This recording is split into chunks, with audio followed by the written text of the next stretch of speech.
Hi, I'm Tom Shue, and today I want to talk to you about a couple tools that are available to you if you're a Canon shooter that allows you to focus during video capture. Actually, you can use these tools for lots of things, but what I'm talking about is Magic Lantern. Okay, Magic Lantern's available for a lot of the camera bodies, almost all of them. However, they all don't have the same features. Like the one for the Canon 5D Mark III is actually in an alpha. Anyways, what you do is you load the software onto a card, and you can launch this new firmware. And what this firmware does, it opens up all kinds of capabilities on the camera that Canon has decided not to allow you. For example, let's just load this up. If we go to menu and you go to firmware, you have to have a card in the camera to update the firmware, and I do. I have the Magic Lantern installed in the SD card, and we click OK, and it's going to load up this firmware. It does all kinds of things, like it checks the your memory cards to make sure there's no errors in them and stuff like that. See, it's doing a memory card test right there. Gives you audio bars. Let me turn up the ISO because we're in kind of a dimly lit area. So let's just go on up here to 10,000. Okay. So there we are. You can see that right now we have what's called focus peaking. So to get into Magic Lantern, you just hit the trash can button, and it opens up all kinds of things like zebra bars. What a zebra bar is it tells you when you have a white, you see this area to the right of the camera, it's called a zebra bar, and it's saying that, hey, this is solid white right here.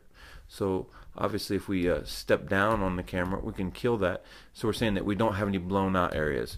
So in video they have a bunch of tools such as zebra bars to help you judge exposure. Now this isn't available in the standard Canon firmware.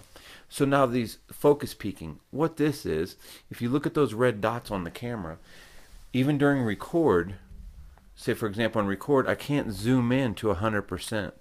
Okay, so what I can do when I'm focusing is you see that now nothing's in focus, and now watch as these red dots start to come in. So we're going to come in just a second. They're on the background now, so it's saying the back wall is in focus. And if we pull it forward a little bit, you can see that now the strap is in focus in the back of the camera. And now let's zoom in. Now they're saying that the Fuji logo is in focus and towards the back of the lens. And now if I wanted to pull focus to the front of the lens, we could. There's the front of the lens is in focus. Well, these tools aren't available to you at all inside the Canon firmware. There's a term called free lensing. If you Google that term, it lets you make a tilt shift lens out of any kind of standard prime lens, old Nikon lenses, old Canon lenses, where you kind of hold it at an angle in front of your camera. But how do you know what's in focus? Well, with this focus peaking, you could see what's in focus and make a picture. It's a really cool thing. This is just one of the features that it allows you, but focus peaking for me is incredible. So say if we turn off record and we zoom in, let's zoom in real quick here. We can see that the front of the lens is in focus. Okay, so if we pull back, say during record, let's go up here. Let's focus on the Fuji logo.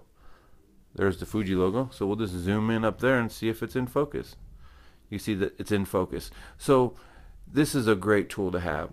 Again, when you're recording, see the red dot in the right corner, we're recording, we can't zoom in anymore. Okay, so this is where the focus peaking comes into play.